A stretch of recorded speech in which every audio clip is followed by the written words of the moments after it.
bonjour, très bonne fête de l'unité nationale à tout le peuple camerounais. Nous sommes aujourd'hui le 20 mai 2024, ce qui donne donc 52 années déjà que cette fête est célébrée sur toute l'étendue du territoire camerounais et parfois même au-delà des frontières. Et donc aujourd'hui, nous ne parlons pas du Cameroun, mais il fallait quand même souhaiter une très bonne fête au peuple camerounais, au peuple du 237, au continent. Alors aujourd'hui, je voudrais que nous revenions un tout petit peu sur ce qui s'est passé en République démocratique du Congo. Et pourquoi pas essayer de comprendre et surtout être avant-gardiste, parce que là, ça sent pas bon ce qui s'est passé hier. Il y a plusieurs questions qui reviennent donc en surface, notamment sur l'état sécuritaire du président de la République et de ses proches, ou alors, en général, du peuple congolais. Congolais, ancien Zaïre, parce que vous savez que nous avons deux Congos. Congo-Brazza, il faut traverser le pont pour se retrouver en République démocratique du Congo. Alors, les questions que l'on se pose, pour ceux qui ne le savent pas, un petit récap, il y a eu une tentative de coup d'État dans ce magnifique pays du continent africain. Ce pays où le colbat et le tantal sont donc exploités à l'est de la RDC. Et c'est par ailleurs l'une des principales raisons des conflits sécuritaires qui existent de ce côté-là. Sauf que nous sommes très souvent habitués à des effusions de sang à l'est de la RDC, précisément à Goma, au sud Kivu, en Ituri. Mais sauf que cette fois-ci, c'est la capitale, la grande capitale Kinshasa, qui a été pris possible. Et je tiens à vous rappeler que partant de Kinshasa pour Goma, c'est 4 heures de vol. Donc vous imaginez un peu la distance pour vous dire que la République démocratique du Congo, c'est un pays hyper et assez vaste. Alors quand je parle de la grande capitale, je pose mes mots. Je les pèse autant pour moi. Les mots que je pose, je les pèse.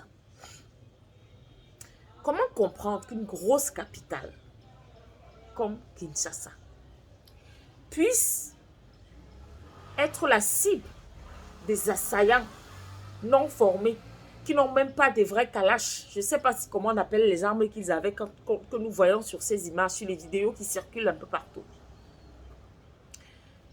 D'abord, ils ont commencé par la maison du vice-premier ministre, du vice-ministre, par ailleurs ministre de l'économie, M. Vital Kamerhe, où il y a eu 3 morts, 2 assaillants. Et non, il y a eu 3 morts, 2 membres de la sécurité de M. Kamerhe et un assaillant. Puis ils sont allés, donc ils ont eu le temps même, quand ils ont raté leur forfait là-bas, ils ont eu le temps de se rendre au palais de la nation, entrer dans le palais de la nation, faire des vidéos parce qu'ils étaient sûrs que ça va marcher. Ils étaient sûrs à 100% que ça marche. Comment est-ce possible? Comment est-ce qu'ils ont pu franchir toutes ces barrières? Enfin, quand je parle de barrières, j'imagine qu'il y a une sécurité quand même de pointe. Comment ils ont fait pour se retrouver là-bas? Comment? Comment est-ce possible? Est-ce à dire que la sécurité du chef de l'État et des populations souffre avec ce que nous avons vu là, les images? Et ce n'est pas 10 personnes, ce n'est pas 15 personnes. C'était un plan savamment, comme je le disais encore, bien rédigé, mais mal orchestré. Parce que les gars étaient partis pour réussir leur coup. Il n'y a qu'à écouter ce qu'ils disent dans les vidéos. Oh, New Zaïre, we come here for you, nigga, quand ils parlent du président Tshisekedi.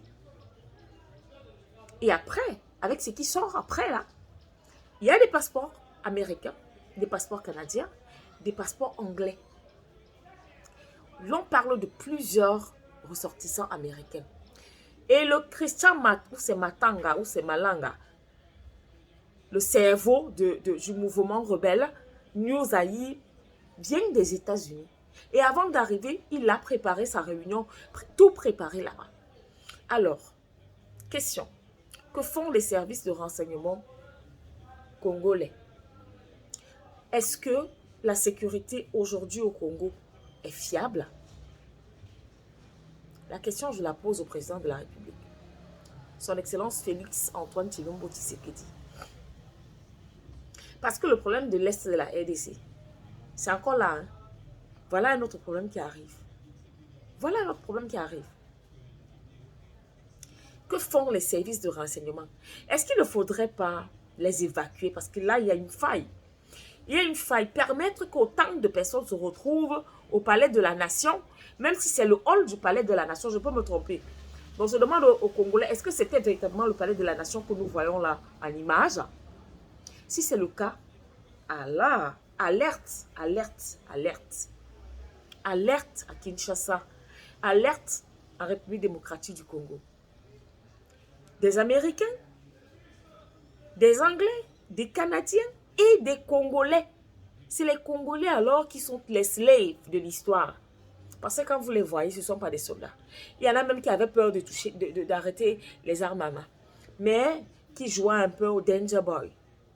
Vous avez vu quand on les a arrêtés? Il y en avait qui pleuraient. Vous avez vu?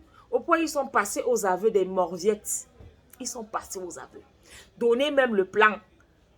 On devait prendre Vital, Madame Sumimwa, la première ministre, avec un autre membre du gouvernement, et fini par le président de la République. Africa. L'Afrique. Soyons unis. Parce que je ne le dirai jamais assez.